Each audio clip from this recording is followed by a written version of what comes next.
What's up, y'all? So I think that it's about time that we start calling for a national boycott for Netflix. It's not the park. It's me. I'm trans, Norma.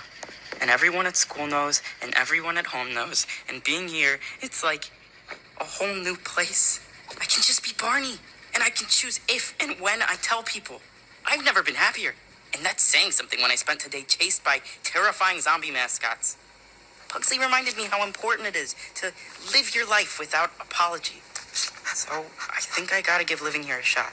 Now, that's on Netflix, and it's called Dead End Paranormal Park. So you can see Netflix series Dead End Paranormal Park, Season 1, Episode 2, The Tunnel, and see that TV Y7? That's telling you this is rated for 7-year-olds and up. Now, I'm not sure why a 7-year-old needs to be introduced to trans ideology.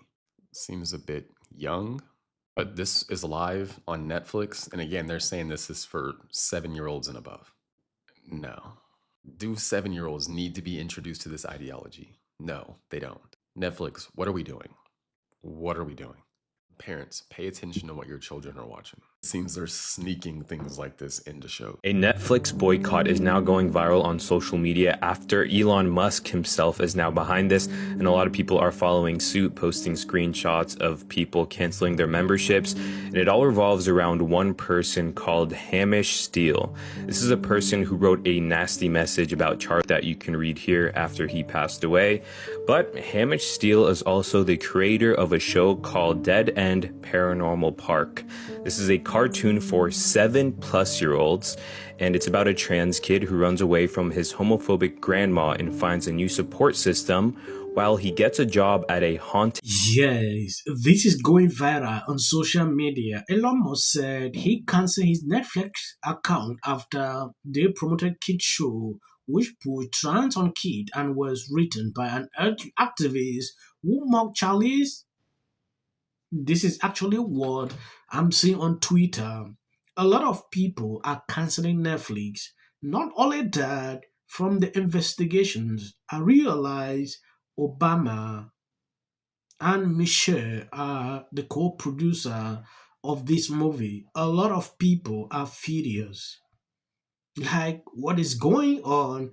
At a certain point, when I saw this, I thought it was something light, but the boycott is going viral. At a time like this, they are getting the spotlight treatment. When you take a look at this, yes, add that to a scientist, a show for 7-year-old on Netflix showcasing young students coming together to set up and celebrate their teacher's wedding. Oh, and Barack and Michelle Obama are the show executive producers. That is concerning, right? We're getting numb as a society of seeing people die. Well, the trial opened up my eyes. Yeah. I never expected so many people would celebrate that man's murder. That is evil. That's bizarre. It's just bizarre. Like normal people that I think they're good people, and they genuinely think that guy was a bad guy. And I don't think they're right, and I think they were indoctrinated. I don't agree with everything that Charlie said or did. I don't care if he was a bad guy or not. He's not a bad guy. I don't want to see him. I don't want to see anybody. Right? Yeah. He's a young guy, right? And he would go around to college campuses and have arguments with people or have discussions with people, have debates with people. Yep. But it infuriated people because they felt like this guy is going against the progress that was being made in society. But what he did not feel like was progress. Well, Charlie married a woman who was 5 years older than him. Erica is going to be 37 this fall. They got married in 2021, so unfortunately they didn't have a chance to be married for a very long time, but you can do the math there. She was in her 30s when he married her, and he was still in his 20s. Now, I know to like a normal person, none of this matters and it shouldn't matter, but I'm going somewhere with this, so like stick with me. Apparently, she double majored in college. She majored in political science and international relations. She played collegiate level basketball. She was Miss Arizona USA and competed for Miss USA. She's worked as an actress, a model, a casting director. She has a Juris Master's degree and doctorate in Christian leadership. Apparently, when she was still in high school, she started a nonprofit, and she's currently the CEO of Proclaim Streetwear and Bible in 365, which I just signed up for. You should sign up for too. It's reading the Bible in a year. Now, I don't know about you, but when I look at that resume, it actually seems bigger and more accomplished than your average woman. And in fact, the story goes that when Charlie met her, he was considering her for a position at Turning Point, but he was so taken with her that he basically said, I can't hire you because I want to date you. But he was considering hiring her, this woman. So all of this to say that all of these people who are trying to paint Charlie some kind of backwards Neanderthal who believes that women are incompetent and can only stay home and raise babies and make babies, which is the most important job in the world, by the way, and that they need to be these mousy creatures under the boots of their husbands. Well, not only does that not coincide with the words that actually came out of his mouth, but it also doesn't coincide with the way that he seemed to have lived his life and the woman that he chose to make a wife.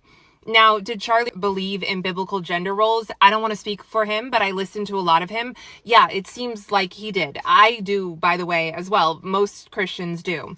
Did he think that maybe young women were better served not going to college right after high school? It seems like he did. I also agree. By the way, he also thought college was a scam for both genders. Did he also fall in love with and marry a Christian woman who seems to have had a whole bunch of accomplishments and degrees and also, gasp, make her own money away from him? It kind of seems like he did. Okay. When you take a look at what is happening now with Netflix, it's as a result of this guy mocking Charlie after his life was taken away. Now, taking a look at what Joe Rogan said here, like this opened his eyes. He now sees the world different after that. Yes, I decided to include this video for one reason. I saw this clip when this issue on Netflix was going viral. A lot of people going up on Erica. Like, these are people the husband was advocating that people should not allow their kid to reach certain level of education, like it is useless. But when you look at the wife portfolio profile, you can actually see that she was really up there. It is concerning to some people, like he was giving out a false doctrine while his own people were allowed to go further, have master's degree, do a lot of things. I was like, why is it a call for concern? Make her own money away from him? It kind of seems like he did. Okay, I don't know the specifics of their relationship or what went on behind closed doors. I'm just pointing to the truth here, the resume. And so the people who are trying to paint him as something, well, it doesn't really relate to what he actually was and how he lived his life. And again, the woman that he chose for a wife. So a lot of y'all sound really ignorant. And I just think you need to take a step back and just stop. Just go listen to his podcast, open your Bible, and stop. I want to appreciate this lady for actually doing this video. It's amazing how she sees this. I don't want to even read out what I saw on the comment section of this video. The kind of insult, mockery words that a lot of people pour out. Sometimes I don't like to even react on situations like this. I decided to do this video as a result of this Netflix boycott. I don't believe that people should be cancelled based on their opinion on certain things. But when it concerns you celebrating someone's demise, especially in a way like we saw what happened to Charlie, to me, I really don't care how or the repercussions that you face doing that. Yeah.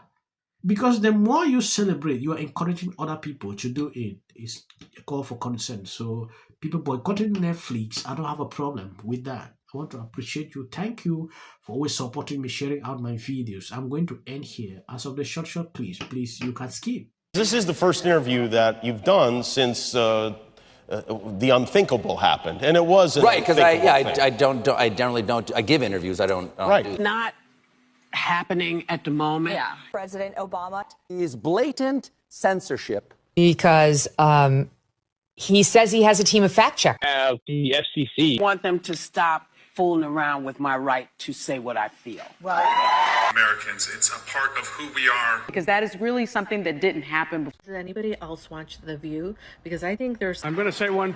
Look, there are certain rules of free speech that we must all abide by. But in case anyone needs a refresher, we're going to go over the rules again. He does not have a right to have a television show where he lies his ass off to the American people. Well, there are repercussions to spreading lies. Somebody to get up there, not all the same people that are in these polite... Disagree with what Gavin Newsom said, that he doesn't